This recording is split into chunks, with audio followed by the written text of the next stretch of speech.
Good evening. My name is Pastor Cozy, and I am Senior Pastor of Abba Church of Renewed Faith in Chicago. I want to take a few moments to share an excerpt from this past Sunday's message, which was entitled To Be Continued. And of course, last Sunday was a week after the tragic accident that took the life of basketball star Kobe Bryant and his daughter and seven other passengers. And we send our prayers out to them and to their families. This is not going to be a sermonette about Kobe Bryant and basketball and the Super Bowl Sunday, which took place also last Sunday. But I lift up a few thoughts to you about Kobe Bryant and the Kobe Bryant which I feel lies in each one of us, a little bit of him. And I'll go back to this point in just a few moments. But I'm referring back to a link that was posted uh, by a Washington Post reporter. For those of you who have been reading online and listening to the news, uh, that followed an article about Kobe Bryant. And in it, she linked the story that happened in 2003, where he assaulted a young woman, was accused of raping her.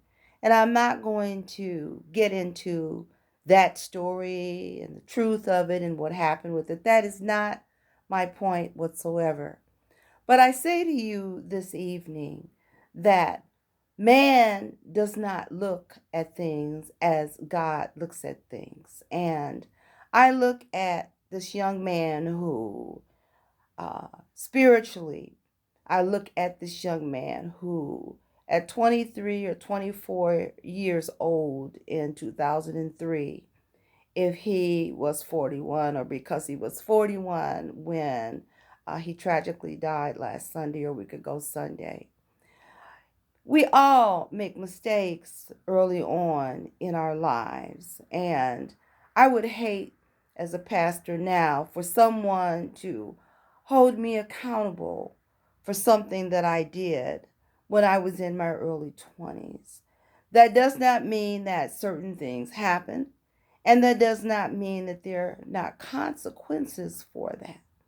But I say to you this evening that God forgives us for the mistakes that we make and looks at what we do after we fall short. As the songwriter says, we fall short, we fall down, but we get up. And this is a young man who fell down as we all do. We are all human. But the story, beneath the story, the sub story, if you will, is that he got up.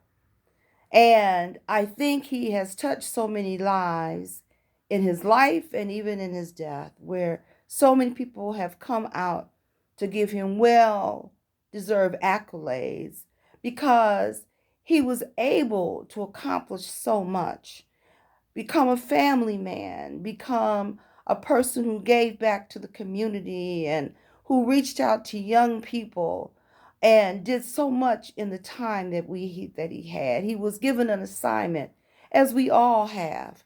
We all have an assignment, but we don't all rise to that occasion. And so I look at him and I say, well done, well done. He leaves a legacy, not because of what he did some 25 years ago, but what he had done, what he has done since then, how many lives he's changed and how many lives he's impacted. I said 25, but some 20 some years ago.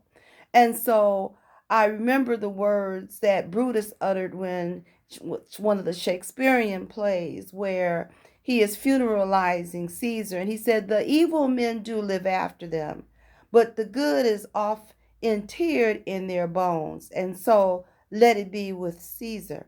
I say, let it be with Kobe Bryant, a young man who deserves our accolades and who deserves being remembered, because the story is that, and a message to our young people, is that You can make a mistake in your life and have a misjudgment, but it's what you do after it's all said and done that matters. Psalms, the Old Testament book of Psalms 30, verse 5 says, weeping may endure for a night, but joy cometh in the morning. So I hope and pray that when we think of him and the legacy that he leaves and the others who tragically died with him, we think about them with joy, the joy that comes in the morning. The message of God for the people of God. Amen.